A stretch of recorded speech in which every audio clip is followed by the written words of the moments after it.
The three deities are the figures who now lead the biggest gangs and rule the world of delinquency, 2 years after Toman disbanded. These three powerhouses each claim their own territory throughout Tokyo. However, one of these figures forced themselves to the top and is known to be the most ruthless and arguably the strongest of them all. That leader is none other than Toranno South, who represents Rokuhara Tandai. So today I'll be explaining the story behind Toranno South. But before we get into Toranno, make sure to hit that subscribe button to keep up with the latest and greatest content on your favorite anime manga titles. But with that aside, let's get right into it. Toranno Minami was born in the slums of a favela in Brazil. He lived with his bedridden mother, and his only entertainment was an old piano. But despite the hardships, Toranno was taught how to live in the favelas by Dino, a man who used to take care of his mom. Dino was a poor example for him.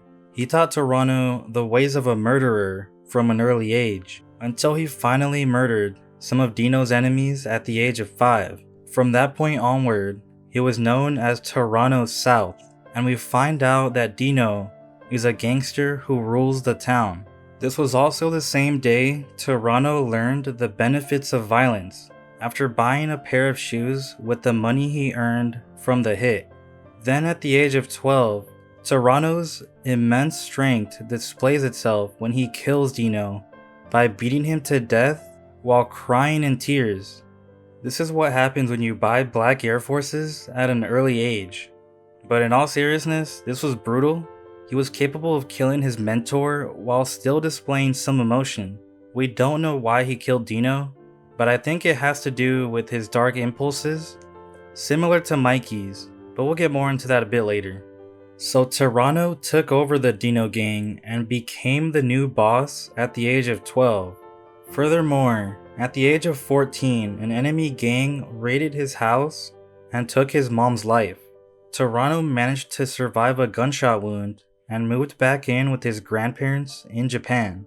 Then in 2006, when he was locked up in juvie, a bunch of the top dogs from Tenjiku were admitted into the same institution after the Kanto incident, thus marking the start of his rise to power. Toranno wanted to be all of them to make him the number one, and he did exactly that, destroying everyone inside juvie, even being called a monster by Kanji. Eventually, 1 year later, after he was released, those former members of Tenjiku were there waiting for him, establishing Rokuhara Tandai on the same day. Subsequently, Toranno wanted to recruit Kakucho, the strongest man in Tenjiku, for his gang, and his strategy was to fight him until he agreed to join, but he went as far as almost killing Kakucho right before he admitted defeat, showing us why he's known as the Unparalleled South. It's a major feat because Kakucho isn't weak by any means. On the contrary, he's insanely strong. He was Izana's right-hand man in Tenjiku, and he even bodied a few big names from the Tokyo Manji gang. Toranno is attracted to the strong. That's why he even tried to recruit Draken, but he declined, of course. And can we take a moment to talk about how tall Toranno is? I mean, the guy towers over Draken, and I thought he was huge. Toranno ordered a few underlings to kidnap Takemichi, but they almost shot him instead. He survived, but only in exchange for Draken's life because he took a bullet for Takemichi. They did it without direct orders from Toranno to even use a gun, but when he heard the news, he was pleased, although he did almost kill his underlings. Afterwards, Toranno went to confront Brahmin at the amusement park where everything had just gone down, starting the great battle between the three gangs. But Toranno chooses to ignore Mikey to focus on Brahmin because Takeyomi lost himself and he wants to take him out first. Then the legendary duo Benkei and Waka challenged Toranno, and just when it seems like they're putting up a fight, Toranno lets his dark impulses take control. For Mikey, it seems like his impulse causes him to lose himself and gives him another personality. Similarly, Toranno's impulse causes his violent urges to become stronger. It's almost like Dark Impulse boosts the owner's physical strength with a tragic backstory or memory as the trigger. For Toranno, the trigger is his upbringing, and maybe it was his impulse that led him to kill his mentor, Dino. But after his power-up, he beats down the strongest duo with a few hits, and he talks to Mikey as if he understands his dark impulse. In addition, Senju, the leader of Brahmin, takes on Toranno, but he's actually enjoying the intense fight until he finally knocks her out, further proving how immense his power is. Then Mikey confronts Toranno and they go head to head in a very anticipated fight.